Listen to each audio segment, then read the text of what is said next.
నిన్న పార్లమెంట్లో నిర్మలా సీతారామన్ గారు ప్రవేశపెట్టినటువంటి మోడీ బడ్జెట్ అంతా కూడా మోడీ బడ్జెట్ అంతా అంకెల్ గారిని తప్ప అందులో వాస్తవాలన్నీ కూడా శూన్యం. మరి రాష్ట్రానికి సంబంధించి 27 మంది ఎంపీలు ఇండియా మన ఎన్డీఏ కూటమిలో ఉండటం జరిగింది. మరి 27 మంది ఎంపీలు కూడా నరేంద్ర మోడీ గారికి భజన చేయడం తప్ప వాళ్ళు సాధించింది ఏమీ లేదు.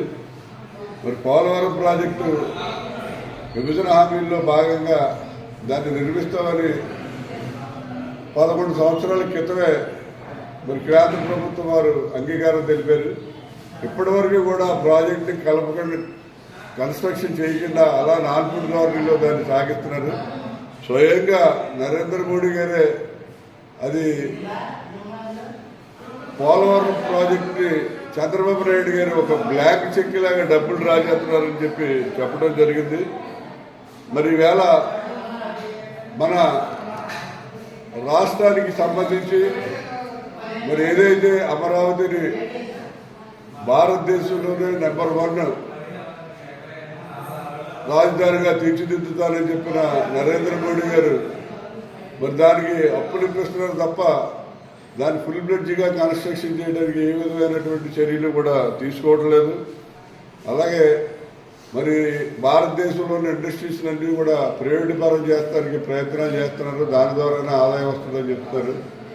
ఎప్పుడైతే ప్రైవేట్ పరం అయిందో ఇండస్ట్రీ ఆటోమేటిక్గా ఎంప్లాయ్మెంట్ ఉన్న ఉద్యోగాలన్నీ కూడా తీసేస్తారు.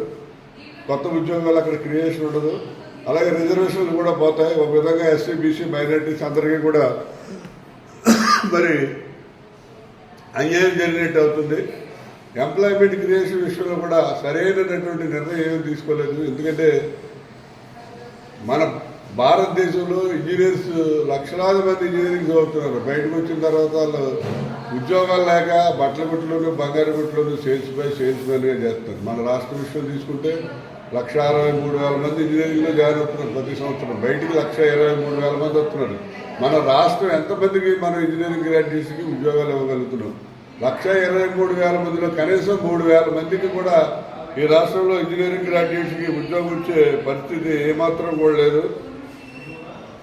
మరి 50 లక్షల కోట్ల బడ్జెట్ అని చెప్తున్నారు. మరి 50 లక్షల కోట్ల బడ్జెట్లో గతంలో మరి ఆదానికి కానివ్వండి, ముఖేష్ అంబానీ కానివ్వండి 13 లక్షల కోట్లు డిఫాల్టర్లుగా చూపించి బ్యాంకుల్లో వాళ్ళకి